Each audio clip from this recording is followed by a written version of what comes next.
Hello, everyone. Welcome in to 98.5 WJHI, LP Jeffersonville, home of the Red Devil Network. I'm Clay Abels. We're here today with another edition of School Talk, and we will have Mr. Lofter on, Martin Lofter, the superintendent of Greater Clark County Schools. But we have a couple more special guests this week on April the 27th. Another elementary school edition. Last week we had Miss Hall, who is the principal, just inducted into Jeffersonville High School, but now we're having a few more elementary staff coming on. We had Karen Wesley a few weeks ago, and now we're going to some of the principals of the elementary schools of Greater Clark County. First, we have Miss Lauren Morris here. Lauren Morris, principal at North Haven. How are we doing today, Miss Morris? Oh, I'm just so excited to be here. Thanks for having me. School of the Year at North Haven, elected by IUS. Then we have April Holder, principal at Wilson Elementary. How are we doing, Miss Holder? Just fine. Good afternoon, everyone. So happy to be here. Great to have two principals, leaders of Greater Clark County with us today. We're going to ask a few different questions, and starting off with the elementary school side. As we said, today is April the 27th here at 1 o'clock.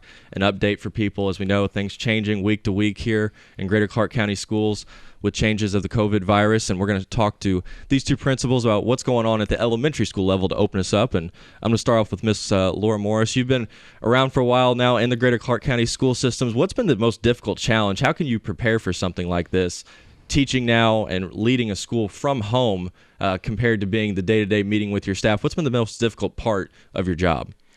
I think we were just talking about this. I think one of the most difficult parts is you have nothing to go by.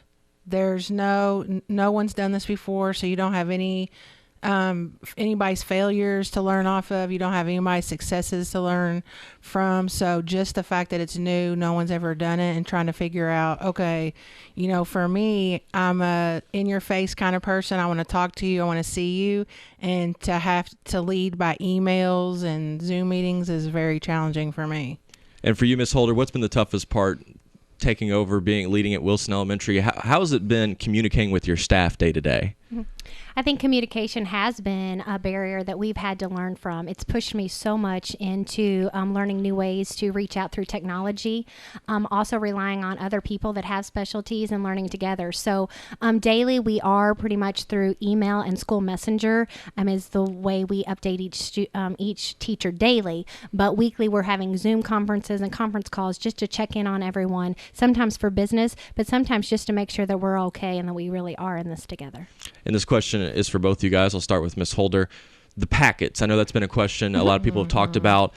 Miss Wesley discussed it a few weeks ago when she was on the program. How have you guys adjusted to the packet system, parents coming to pick up their schoolwork? What's been the most challenging part of that, and how do you think it's something that's maybe benefited Greater Clark students?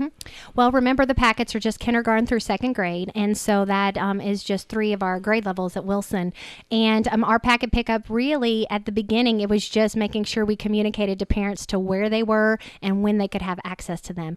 But we have been able to do 2 different formats. One is a bucket system where you are able to report to Wilson Elementary 1 day a week and pick up the packet. And we also have a daily SMORE, which is sent through School Messenger, so the parents are actually able to get that through technology at their own home. So we've tried to meet people where they have technology and also have a non-virtual option for packets to be picked up. So I think it really has ran smooth, and parents are doing a really good job of communicating and asking for help, and we're meeting them where they are so that we can get that information to them as quick as possible.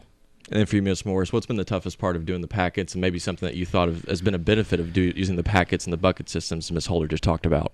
Well, for North Haven, the challenge is that over 13 languages are spoken in our school. So 1/3 of our students, whatever information you communicate out there or packets or anything, you have to think about getting the translation through to parents. So we do translate everything in Spanish and French. That covers most of our students, but we still have some that aren't. I think the cool thing from this for our kids is just, experiencing something different. My staff has they've just taken this by the horns and come up with new creative things to do with our kids, and they have done some really creative things that the kids have enjoyed. Now, for you, Ms. Morris, I'll leave with you on this one. Is one of the big questions parents have asked sending into this program here of School Talk, another edition on April the 27th, is summer programs. I know, obviously, for middle school and high school kids, maybe a little bit easier to ease back in and work from learning from home, but especially at the elementary school level, they've never been used to something like this before, where they're spending the entire rest of their year at home. parents concerned about them maybe falling behind a little bit. How do you ease parents their concerns? And I'll go to Ms. Holder after Ms. Morris answers. How do you ease parents about plans for the summer, and if students not being in school right now, how can they get better and not fall behind in the years to come? I think that's the neat thing about e-learning. Greater Clark's definitely ahead of the game in the e-learning, so we know we have contact with our families now. Doesn't 24/7, so the summer we can still do things. Also love how the state of Indiana's kicked out challenges for us to do every week, and they meet at the grade level, so there's cool challenges that we can do. And I know Mrs. Holder does some of those challenges at her school too. Ms. Holder, talk a little bit about those challenges. What have you guys been doing to improve the school during this time and really take Greater Clark up to another level? Sure. Well, it's really about just communication and relationships. And so we know that this is a stressful time, so anything we can do to alleviate that. On our first bucket challenge, our bucket pickup day, we had message boards. And so all of our Wildcat families had an opportunity to get a personal message from their teachers. On the waiver weeks, we do not waiver learning at Wilson, whether it's summer or e-learning. And so I'm just promoting reading. So I had a 100-minute reading challenge, and any student that was able to read that and actually was able to get their dinner for their families. So we've been doing a lot of things, but all the parents and students need to breathe. We've had summer breaks forever. And so really the best thing you can do as a student or as a family is read, talk, and communicate, because the more that you can read with your student, the more that you can discuss things that are going on, and the more that you can ask them to write to relatives or to each other. Those are skills that we can do every day. And I think sometimes we take that for granted, but really those are the keys to success for our students. Here with April Holder and alongside Laura Morris, principals of elementary schools inside Greater Clark County. And back to you, Ms. Holder. This is a question that's been asked a lot from our parents the last few weeks, is scheduling. Used to be on the 7:30 to 2:30 or elementary. I know you have different times for when school starts compared to the high school, but everybody's used to kind of getting into that school schedule, staying on track, going day after day, and kind of, getting into the mood of school. Now that they're out of the school buildings physically, how do you tell your parents, especially at the elementary age, how do you keep the kids on schedule? It's got to be a very difficult task for parents. They've not been used to this before, but they're at home all day, year-round at this point. What's the advice that you give to parents on keeping your students on schedule for solid learning? I think I look at this as two-front. One, as the principal at Wilson Elementary, but also as a mom of an elementary, middle, high school, and college student, and we are all learning about this together. So the schedule is important. It needs to not be as rigid as it was before. My bedtimes have loosened up a little bit, and we might not jump out of bed at an alarm clock, but once we all are up and we've had breakfast, then we do make sure that it's a quiet learning opportunity. So the TV needs to be off, and I need to make sure that my kids had a meal, and then that we're all focused on working together. So although the schedule is important, you also have to take into consideration that we do need some breaks on these beautiful days to be outside, that there are creative ways to read. There are places you can do math on your driveway with chalk. So although the schedule needs to be there and we need to be focused on learning together, we also need to be flexible enough that we are reading our kids and making sure that we're well-rounded and not adding any stress, but really just adding support through this crisis. Ms. Morse, along those lines, what have you guys been brainstorming in this time to help with scheduling at home, parents, to keep things active? That way it doesn't get stale for the kids being at home. It's very easy for them to get stir crazy and get distracted. What have you guys been working on to improve things at North Haven so students can stay on schedule? Well, we put out a schedule the first day that I actually think we put it on that Friday or Saturday whenever we were first released from school, to give parents an idea. I know I do have a lot of parents that still work, and it was a schedule that went through the day, and I have many parents that are have to help with e-learning when they get off of work. And we also talk about how the schedule is so important for our kids with their social emotional learning. This is traumatic, and it's really important that we keep the routine just so that there's some safety, that our kids know that, everything is okay, you're safe, and you're still loved. It just looks a little differently. And activity-wise, Mr. Bixler, our PE teacher, has an awesome YouTube channel, and he's even had some guests on his channel that they record every day. So you can get on Mr. Bixler's North Haven's PE YouTube and do some really cool exercises. Here with Laura Morris, the principal of North Haven Elementary School, along with April Holder, the elementary principal at Wilson. And this is a good chance, as another edition here of School Talk on April the 27th, to get a little bit into your guys' background. So we'll start with you, Miss Morris. How did you come into Greater Clark County Schools, and what really pushed you into education? We always like to find out the backgrounds of people and how they've really excelled at this time in school systems and pushed their way up the ladder into being a principal. How did you find yourself finding a love for education, and what made you become a principal? Wow, I definitely love students, and I love students that tend to be a little challenging sometimes. I did teach at Court and Porter for several years. I was a principal at Court and Porter. I taught at Rodriguez High School out in California. When I came back, that's where I started off. It was at Court and Porter. I did teach here before I left for California, but then I ended up in Mrs. Holder's building. I taught for Miss Holder actually before I started my assistant principal position at River Valley, then to Court and Porter, and now at North Haven. What did you learn, Miss Morris, when you were at Court and Porter that helps you today become the principal at North Haven? When I had Miss Hall on last week, she talked about those really years of growing when she was the assistant principal at Jeff and going back to Parkview. What do you learn as you're coming up the ladder to become a principal that helps you to where you're at today? That you have to love children and love no matter, I just think it's really cool to watch kids grow, and that, I think that's why everybody's so just in an uncomfortable spot, because this is what we're meant to do. This is our calling, and we're uncomfortable right now because we can't help our kids.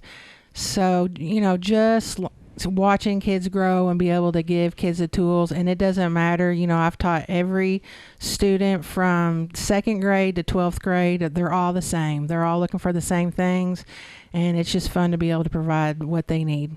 That's Laura Morris, the principal of North Haven Elementary. Now going over to Miss Holder at Wilson.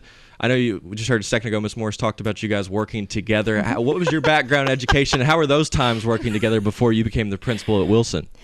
Working with Laura has been wonderful. I have really enjoyed being able to not just develop my students, but also my teachers and teacher leaders, and seeing teacher leaders take new roles in the corporation as coaches or principals or assistant principals really is something that I take pride in, to see that leadership is really about cultivating those talents and skills in other people. So it's just fantastic to watch my teachers and teacher leaders become colleagues at a different level. So. Mrs. Holder's had several principals come out of her under her leadership, so that's pretty cool. I come to education a little bit different. I was a Greater Clark student. I went to River Valley, but I also went to several different schools. And so being a student of mobility and poverty, I had opportunities to see schools at their best and their worst. So that really is what channeled me into education. I wanted to make sure that I was a part of education at its best. So I have been a Parkwood teacher, so go Pirates. I also had an opportunity to be a reading coach in Charlestown at Pleasant Ridge Elementary. I left Greater Clark for 3 years and had an opportunity to be an assistant principal at East Washington Elementary to get a viewpoint from a different corporation. But ultimately, I believed in what Greater Clark was trying to accomplish, and I came back and have been a principal at Wilson for 10 years. And in that tenure, I've finished a doctorate. And I also am an adjunct professor at the university. So being a lifelong learner and doing what's right and doing what's tough and doing what's best for kids is really why I have focused on education. The last question I'll have for Ms. Holder and Ms. Morris, and I'll leave with you, Ms. Holder, is Greater Clark County Schools. When you look at how things have improved the last couple of years and moving in a positive direction, what would you tell parents, especially today when they're trying to decide going into next year, a challenge they've never expected, trying to pick a school from home where they can't come in and visit? What makes Greater Clark County Schools special and somewhere that you should send your kids to? And we'll start with you, Ms. Holder. What makes Greater Clark County Schools special and a place that kids need to come to for education? I think that we are dedicated from the top down or the bottom up, whichever way you look at it. When we talk about relationships, that's not a catchphrase. From our custodian to our superintendent, I think that people really do care about kids, and we don't just say kids are first. We really try to implement that every single day. We want to provide clean schools. We want to provide safe schools. We want to provide hiring the best candidates that we can. And we also really hone in on not just developing the talents of our students, but also the talents of our staff members, so that we are all in this together. And pride is more than just 5 letters. It really is about persistence, respectfulness. It really is about those life skills that we want to role model and that we want to expect from our students and that we live each day. So we're just really making sure that we do everything we can for kids. And then, Ms. Morris, to have you finish it up, what makes Greater Clark County Schools a place, and especially you at North Haven, somewhere students need to attend to improve their education? I really respect the diversity of Greater Clark County Schools and the fact that it's in a diverse student population, but also there's high achievement. I mean, our schools do a lot, and our students are excelling, and I think North Haven, Wilson are 2 great spots that demonstrate that there's high achievement going on regardless of your student population, SES status, anything. Greater Clark's going to educate every child. Well, we want to thank you two for coming in today. This is Miss Laura Morris from North Haven Elementary and April Holder from Wilson Elementary. Thank you guys for coming in today. Another edition of School Talk. We appreciate you coming in. Hope to have you back. Thank you so much. Go Wildcats. Caw-caw, go Eagles. Thank you, guys. Now we're going to bring in Mr. Mark Loeffner, the superintendent of Greater Clark County Schools. And just a reminder for people, if you have any questions or trying to find information going forward on Greater Clark County Schools, you can find that out through Greater Clark County Schools website or also on their social media pages. That was Miss Laura Morris, the North Haven principal, along with the Wilson Elementary principal, Miss April Holder, as now we bring in the leader of Greater Clark County Schools, Superintendent Mr. Mark Loeffner. How are we doing today, sir? Doing great. Thank you for having me again. Looking forward to our conversation today. And we'll start off with this, Mr. Loeffner, as we're here on another edition of School Talk, April the 20th. What, in your mind, I know you have a lot of communication. We just spoke with the elementary principals at Wilson, North Haven. What, in your opinion, makes them such strong principals? We saw a lot of great information, North Haven, the School of the Year by IUS. How have you communicated with those 2 principals, and what has been something that's you've been able to rely on them during this difficult time? Well, one thing that jumps out about both of them, and first of all, I want to thank both of them for coming in and speaking with you today and getting on the radio station, is that they communicate so well with their staff, and the people in their building and their students and their parents, and that's key. But also both of them have a vision for what things should look like in their schools, and what kind of education should students get, the climate, the culture. They have a vision for what that should look like, and they work, extremely hard to make sure that that vision comes to fruition, and things look the way they want it.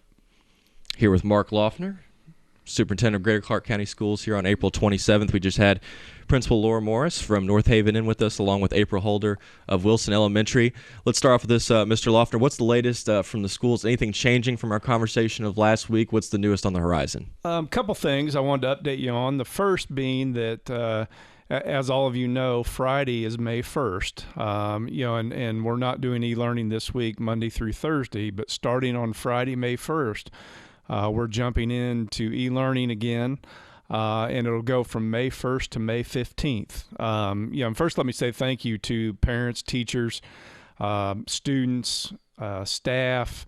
It's been a tough time, but all of you have handled it very well.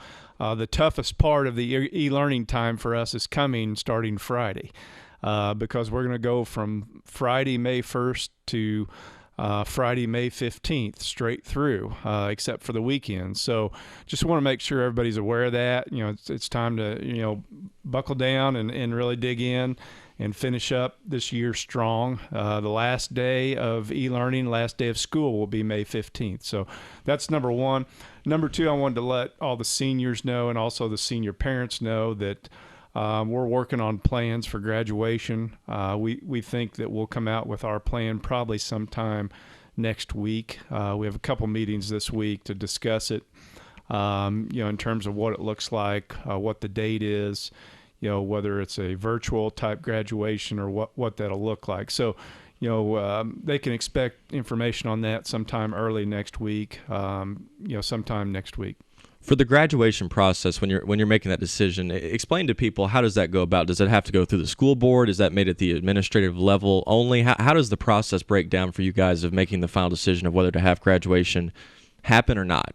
Well, the first thing we wanted to do, and I've been talking with the cabinet, and specifically Melissa Bauer, who's the director of secondary schools, because she's been meeting with the high school principals. First thing we want to do is get feedback from the students, the student councils, the senior class president, those students, on what we want it to look like. Of course, while making decisions, we have to pay attention to what's going on, with the COVID-19 issue, and what we'll be allowed to do, frankly, from the governor, and social distancing and those orders, executive orders that are coming out. So, we're trying to start at the school level, get feedback from students, talk to the senior class sponsors, those teachers that sponsor the seniors, and then talk to our high school principals, and we have a meeting planned for later this week with our high school principals, senior class sponsors, and assistant principals at the high school level to talk about, what do we want it to look like, and what can we do to acknowledge, the accomplishment of our seniors the best way possible. And as we lead into that with some more things going along the student lines, we have a flurry of parent questions the last couple weeks being sent in, and we're going to go back to a few more of those from Mr. Loeffner, and we're going to start on, we've hinted about this the last few weeks, but the potential of next year's school starting. Obviously, a lot of things can change in the upcoming months. Greater Clark about to end their school year on May the 15th for e-learning, as you just mentioned. What's the latest on discussions for plans for the beginning of next year? Obviously, you don't want to think about having to start the year off with e-learning, but what is the latest in terms of starting for next year and how things could be different compared to years in the past? Yeah, we're throwing around a variety of ideas. We're waiting to see what Governor Holcomb does, what the Indiana Department of Education does, what decisions they make. Also, this is something that we would want to align what we do with, the school districts around us.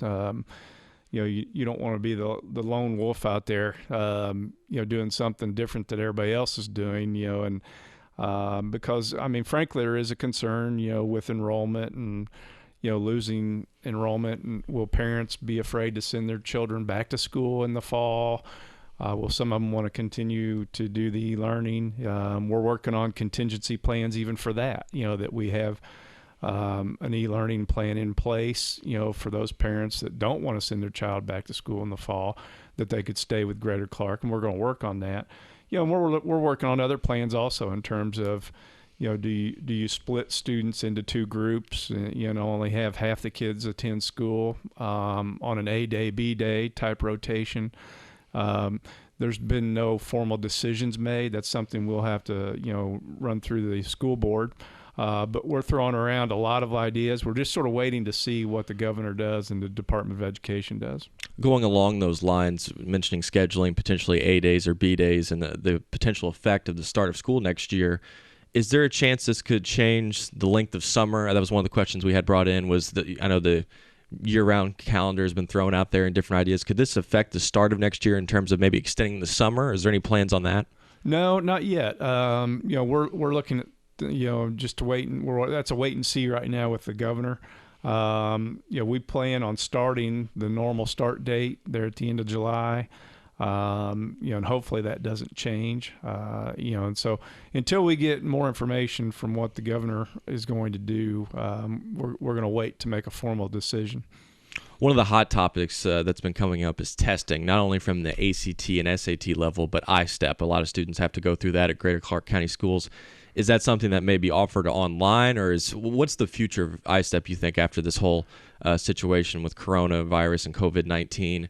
Is that going to change maybe the start time for next year, or what's the overall future of ISTEP? Well, ISTEP, iLearn, it'll be interesting to see what the Department of Education does with that, because they certainly could do it online, and there's federal requirements that we have to give those tests. So there's no decisions that have been made yet by the Department of Education, either the federal Department of Education or the state Department of Education, other than they're not, the students don't have to take them this year. Now, leading into next year, we'll have to see what happens. I can give you one update that the state did make a decision at the high school level that all high school students starting in it would be this year's freshman class, when they're juniors in high school, they will take the SAT test as their accountability test. This current freshman class will be the first class that does not have to take iStep or iLearn. So things are changing at the high school level, where at the high school level they will only have to take the SAT test anyway. So did want to update you on that. So that's a big change at the high school level. That's a big update for parents and students at home right now for the future of testing. Something they want to keep in mind, that SAT will be something that required for freshmen coming in the future of Greater Clark County schools. Well, they would take it when they're juniors. So yep. So basically the idea would be you wouldn't have to take iStep. You would go into SAT, would be your accountability. Yes, they would take the PSAT when they're in 10th grade, which the state pays for, and then in 11th grade they'd take the SAT. That way the state could measure growth, and look at that data, the comparison data between the PSAT score in 10th grade and the SAT score in the 11th grade. But once again, that won't start for a couple of years. It's this year's freshman class that will start with when they're juniors. Important update there from Mr. Loeffner on testing, and certainly a lot of things we said changing in Greater Clark County schools. One of the questions brought in by parents is the morale. I know it's difficult right now for really anybody in any situation, trying to stay positive. How do you boost morale right now from students and parents that things are going to be positive going into the future, and trying to make the best out of what situation everyone's in at this point? Well, I think just reinforcing the fact that things are going to be okay, that we're going to work through this with students and parents. We're going to take care of our students. We're going to make sure they get the education they deserve, and things will be okay. At some point, students will come back to school. We will have sporting events. We will have things like prom and formal dances and homecoming and all that, and that's, that's something to look forward to. And I think it's always good to have something to look forward to. And so we just have to be patient, and we'll get through this tough time, and just keep remembering that those things are out there, and we do have something to look forward to. On a positive note for Greater Clark County schools, I know we mentioned this a few weeks back, and seeing some more developments in the last couple episodes is building projects for Greater Clark. I know we have a plan to implement new things, turf football.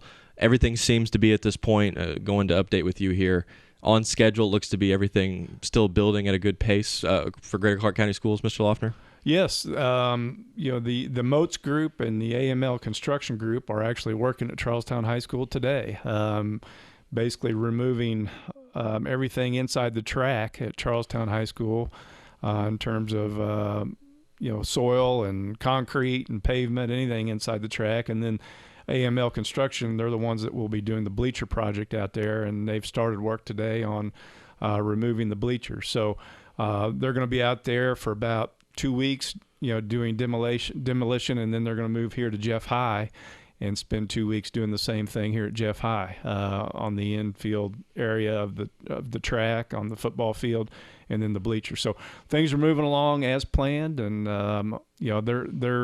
their date to be completion date is August 1st, and they feel like they'll be able to do that. What opportunities does that open up? I know, obviously, from everybody's mindset, certainly from a football standpoint, it puts you in better shape, having turf fields, easier to keep up with standards and things of that nature. But what opportunities are there for Greater Clark County schools for potential camps, concerts, things of that nature that could be a real benefit and something that brings in more people to Greater Clark County communities with these new stadiums and new fields, something to update for the times? Yeah. Well, the first thing that comes to mind is just the multi-purpose use of a turf field. As I've always said when I was a principal, one rainy Friday night football game can tear up the field for the rest of the fall. And then you have a mess on your hands. And with turf, you don't have to worry about that. The football team can still practice out there. The band can get out there and practice. Soccer can practice out there. Even the baseball, softball teams can get out there and practice. So just the multi-purpose use of it.